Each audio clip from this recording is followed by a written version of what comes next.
Right now on Good Morning America First Look, the fiery hearing on Capitol Hill. RFK Jr. grilled about vaccine policy changes amid confusion at pharmacies across the country. What President Trump is saying about Kennedy's performance as more states go it alone when it comes to giving out the COVID vaccine. Rising tensions in the southern Caribbean, Venezuelan military aircraft buzzing a U.S. Navy ship. The Pentagon calling it a highly provocative act as the U.S. ramps up the fight against drug cartels. The new move to take on gangs in Ecuador will take you to the city at the heart of the global cocaine trade. A Florida grandmother found guilty of a murder for hire plot. The defendant is guilty of first-degree murder. Mrs. Adelson, control yourself. Arrested trying to board a flight overseas. What happens now to the woman convicted of having her former son-in-law murdered over a custody dispute? An unusual rescue at this baseball stadium. A worker stuck so high up a light pole, the fire department's ladders couldn't even reach him. New fallout after a deadly school shooting in Minnesota. The Justice Department now considering whether some transgender people should be banned from buying guns. And a nasty start to the NFL season. The spitting that got one player ejected and the lightning that delayed the action for more than an hour. And later, the boy with a fishtail for the ages.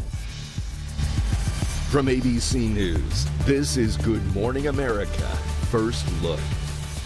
Good Friday morning, everyone. I'm Morgan Norwood. And I'm Ike Ejiochi in for Andrew. We're going to begin with the fallout after a contentious hearing on Capitol Hill. Health Secretary RFK Jr. grilled about changes to U.S. vaccine policy. Yeah, Kennedy also accused the former head of the CDC of lying about why she was fired.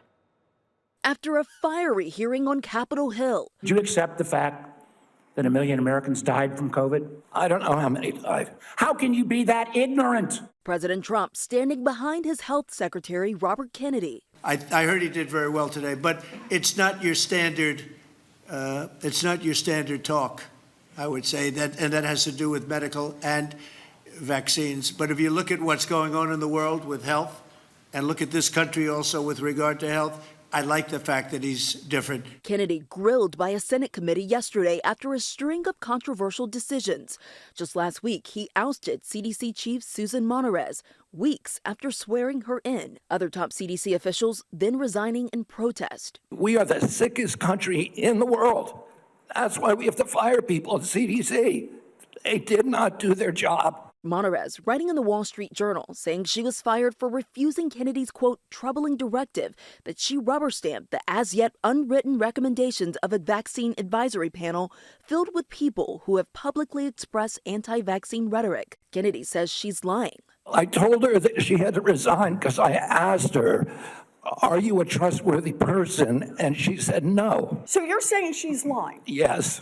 Kennedy, a longtime vaccine skeptic, was repeatedly pressed on the COVID vaccine and the recent policy change with the FDA now only approving it for seniors and adults and children with underlying conditions. Do you think the vaccine did anything to prevent additional deaths?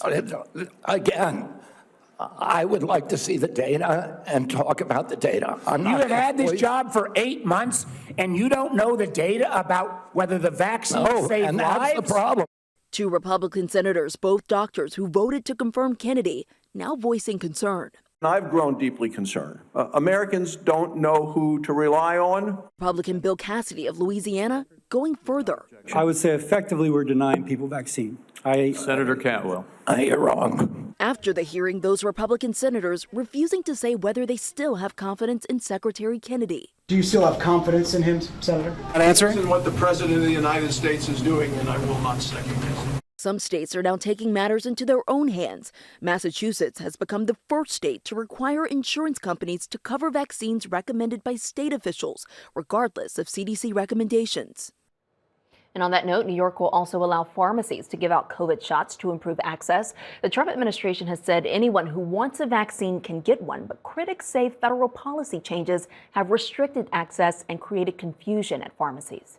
President Trump is expected to sign an executive order today renaming the Department of Defense. He wants to call it the Department of War, the name that was used until 1947.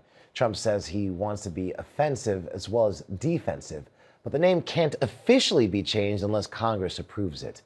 And a major development in the fight against drug traffickers, the Trump administration is designating 2 gangs in Ecuador as foreign terrorist groups. In the meantime, new tensions in the Caribbean after this U.S. military attack on a boat allegedly carrying drugs. ABC's Nicole D'Antonio has details. Nicole, good morning. Well, Ike, good morning. We learned overnight the Venezuelan military planes flew near a U.S. Navy vessel in international waters, a clear indication that tensions are rising as the Trump administration ramps up its fight against the drug trade. This morning, in what U.S. officials call a highly provocative move, the Pentagon says 2 Venezuela military planes flew near a U.S. Navy ship. It appears to be a show of force days after the U.S. military attacked this boat in the southern Caribbean, allegedly carrying drugs from Venezuela, killing 11 people. The Pentagon last night claiming the Venezuelan flights were designed to interfere with our counter-narco-terror operations. It's a war on killers. It's a war on terrorists. Just yesterday, Secretary of State Marco Rubio in Ecuador expanded the administration's crackdown on drugs flowing out of Latin America, designating 2 Ecuadorian gangs as foreign terrorist organizations and vowing to carry out more attacks on drug cartels. This is now, and this is Ecuador, a country increasingly consumed by cocaine, desperately trying to claw its way out. ABC's Matt Rivers recently traveled to Ecuador. It might not look like it, but this river is a superhighway for cocaine. Hundreds of tons of that product coming through these waters every single year, bound for Europe and the United States. And as a result, that city right there, Guayaquil, Ecuador, is at war.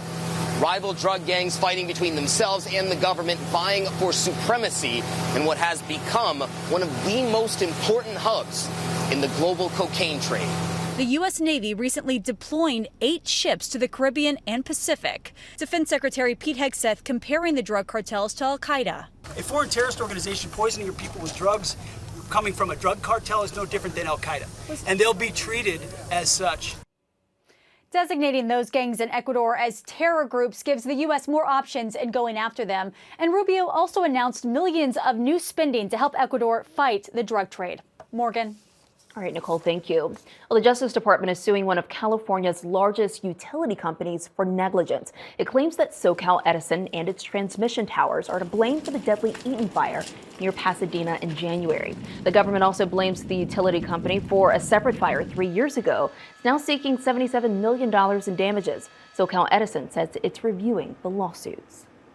Meanwhile, crews are making progress fighting several fires burning near Yosemite National Park. Those fires have burned about 14,000 acres. Now to an unusual rescue high up in the air at a baseball stadium. A worker trapped and the fire department's ladders weren't high enough to reach him. It was no movie. The Angels in this outfield were Arizona first responders. I'm not really sure what happened. I just hope he's okay. A worker was changing light bulbs 120 feet off the ground at this stadium in Mesa, which serves as the Athletics spring training facility. They had an equipment failure that struck the gentleman in the head, causing unknown injuries right now. The man suffered a gash in his head and felt he would not be able to climb down from the pole safely. So he waited for more than 1 hour as fire crews scrambled to come up with a plan to rescue him. We had to make sure all the right rescue components are there and safety to make sure this rescue came off perfectly. The fire department's ladders were too short to reach him, so rescuers decided to rig up a rope system to act as a pulley to finally bring him down to the ground. Then we wait for our technicians at the top of the tower to basically say go, and we start controlling that descent from the deck. The man was taken to the hospital to be checked out, and officials saying his injuries were not critical.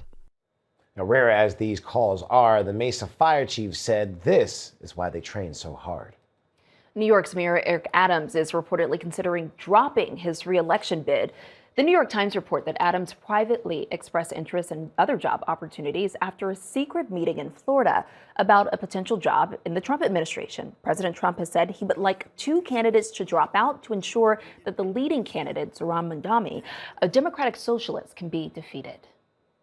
Time now for your Friday weather.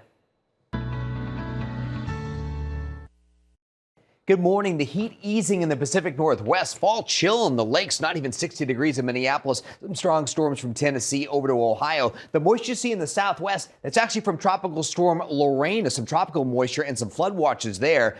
Kiko, a major hurricane likely to weaken, but some tropical storm impacts in the Hawaiian Islands by about Tuesday or Wednesday of next week. And we could have Gabrielle in the Atlantic over the weekend. This is a storm that we'll watch maybe approach the Leeward Islands by early next week. That's your forecast. I'm meteorologist Lee Goldberg. Have a great weekend. Well, coming up, a very late night at the U.S. Open. Yeah, but first, a wild crash. A car goes airborne above a busy highway. And dramatic moments in court as a grandmother is convicted in a murder for hire plot stemming from her daughter's bitter divorce. Back now with a stunning scene from Long Island, New York. A car flying across this highway, luckily not hitting any other cars. Police say the driver had suffered a seizure and the car landed upside down in the trees, but the driver is okay. Incredible video there.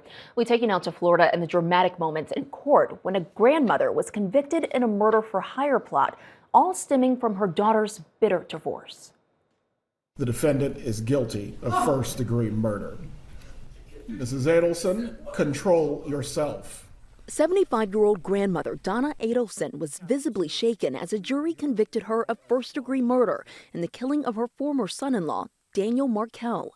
She's accused of orchestrating a murder for hire plot with her son and several others to have Markel killed. Markel, a Florida State University law professor, was gunned down by hitmen in the driveway of his Tallahassee home in 2014. At the time, Markel and Adelson's daughter, Wendy, were divorced and in a bitter custody battle. Wendy wanted to relocate their children to South Florida to be closer to her mother, Donna, and other family. But when a judge ruled against her and Markel refused to move, prosecutors say the Adelson family took matters into their own hands. I'm sorry that there's not a smoking gun, but she was too smart for that. She thought about it, she planned it, she made sure we could never get her. Adelson was arrested at Miami Airport in 2023 as she was about to board a flight to Vietnam, a non-extradition country. I mean, y'all decide if it's a vacation. Adelson's lawyers claiming there was insufficient evidence linking her to the murder plot. There's not a single piece of evidence that connects my client to that murder. Instead, her lawyers tried to cast doubt on Wendy, who has not been charged and denies any involvement in the plot. After the verdict, Markel's family addressing the court. Adelson, seen here in the background, shaking and crying. Danny's absence and that leaves a hole at the center of our lives, no matter where we go.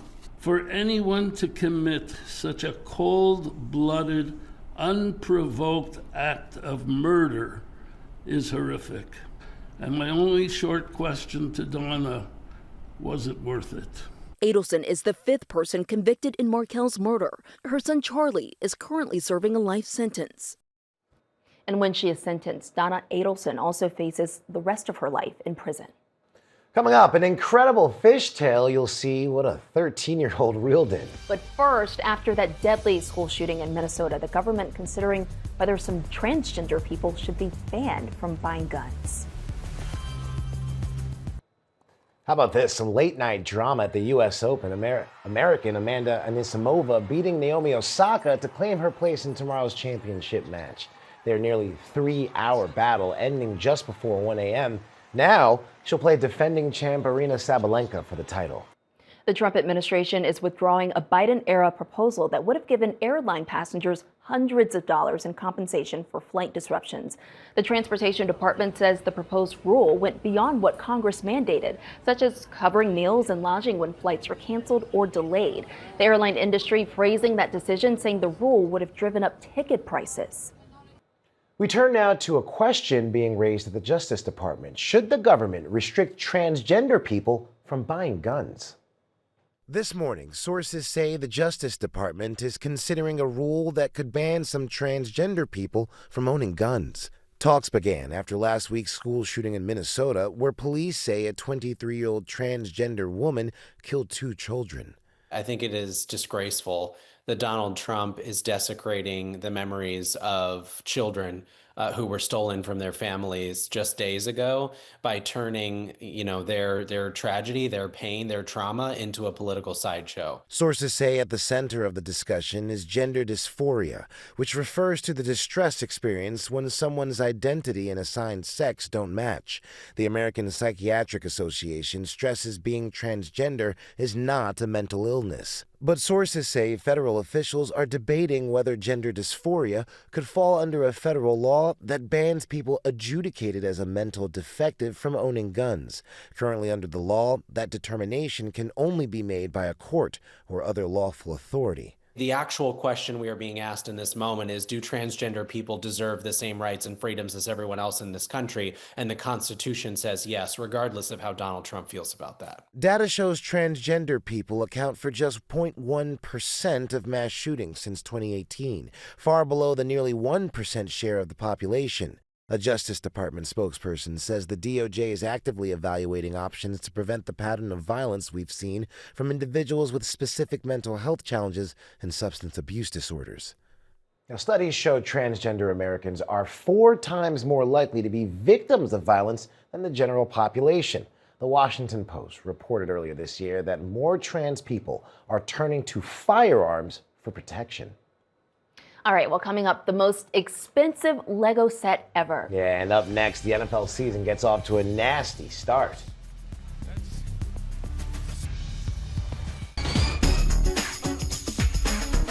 Time to check the pulse, and we're going to begin with a wild season opener for the NFL. Yeah, truly wild. The Super Bowl champion Eagles hosting the Cowboys, and things were heated from the start. Cowboys quarterback Dak Prescott and Eagles lineman Jalen Carter having words before the first snap. Carter then spitting on Prescott and getting ejected. Before that, Prescott also spit in Carter's direction. Lightning forced a long weather delay, and then the Cowboys receiver CeeDee Lamb failed to connect with Prescott on 2 late passes. The Eagles hanging on to win 24-20. Oh, the drama. Oh, yeah. Next, a real fishtail from New England. A 13-year-old reeled in a 177-pound halibut, a fish so big it weighed more than him and could be a world record. He fought with the fish for about 30 minutes, never letting go. You could just feel the big head shaking, because that's the way they swim. They move their head and their tail and just whack it hard. And then he got it up to the surface, and then that's when we looked and went, oh my God, look what it is. He caught it on a deep-sea fishing trip off New Hampshire. Way to go. Well, next, a little boy near Chicago is now a member of a prestigious high IQ society. Yeah, Zorian Royce was accepted into Mensa at just 4 years old. Now, his test scores place him in the profoundly gifted category. Zorian already reads at a 3rd grade level and can count in 5 languages. And his dream is to become a NASA scientist. I think he's well on his way. Well, next, a Lego set that could break the bank. Yeah, introducing the Star Wars Death Star Lego collectible. It costs $1,000 and it has 9,000 pieces and 38 characters, including Luke Skywalker and Darth Vader. It's over 2 feet tall. And speaking of expensive, one lucky Star Wars fans is embracing the dark side. Darth Vader's lightsaber just sold at an auction for $3.6 million. More news next. Back now and checking more top stories this morning. President Trump is defending Health Secretary Robert Kennedy after a fiery hearing on Capitol Hill, where even some Republican senators expressed concern about Kennedy's vaccine policy changes. More states, including New York and Massachusetts, are now enforcing their own COVID vaccine policies. An appeals court is allowing the immigration detention center known as Alligator Alcatraz to stay open. The facility in the Everglades is the subject of a legal dispute over environmental regulations. Meanwhile, immigration agents have detained 450 people at a Hyundai battery plant in Georgia. They also detained dozens of workers at a food plant in upstate New York. The government's monthly jobs report due out this morning, and it's expected to show a slowdown in job growth. Figures released yesterday showed a dramatic drop in private sector job growth. Today's report, though, will be the first since President Trump fired the leader of the Bureau of Labor Statistics. And Caitlin Clark has announced that she's going to miss the rest of the WNBA season. She hasn't played since July after a groin injury. And today's weather, the heat wave finally starts to break in the northwest. Rain and possible flooding in the southwest. Rain also from the southeast to New England. And finally, the mom in Texas who took action when her daughter's first day of school, didn't end well. Danny New has the story. If necessity is the mother of invention, then it makes sense why this mother suddenly felt the need to get a little inventive. Tap for emergency contact. Donna Duke here spoke with our station in Dallas just after her 4-year-old daughter's first ever bus ride home from school did not go smoothly. On the way home, the driver didn't know what stop she was to get off at. Donna says there was an error and the driver asked her daughter for her mom's number to try and figure out her stop. She normally would know my number, but she was pretty, dysregulated. And so she was just crying. Thankfully, she made it home safely, but enter Donna's 3D printer and a weekend of research. Googled it, learned how to 3D print it. Donna looked into how to make something called an NFC, which stands for Near Field Communication. It's the same technology your phone uses to make contactless payments. Anyone can make them. By scanning this keychain on a smartphone, a parent's number will immediately pop up. And then I put it on my kid's backpack and texted the teacher to try it. And she wrote me back that it worked. Now there will always be a way to reach Donna quickly in an emergency. Thursday, she had one, and then on Friday, my friends were like, I want one. So her friends encourage her to open her own Etsy page, even though Donna said she never expected so much interest. However, with Texas becoming one of the latest states to ban cell phone use in school, she says many parents want one of her keychains for peace of mind. Just trying to help out my daughter. A really cool invention there. Oh, yeah. And that's your Good Morning America First Look. Have a fantastic Friday. Make it a good one.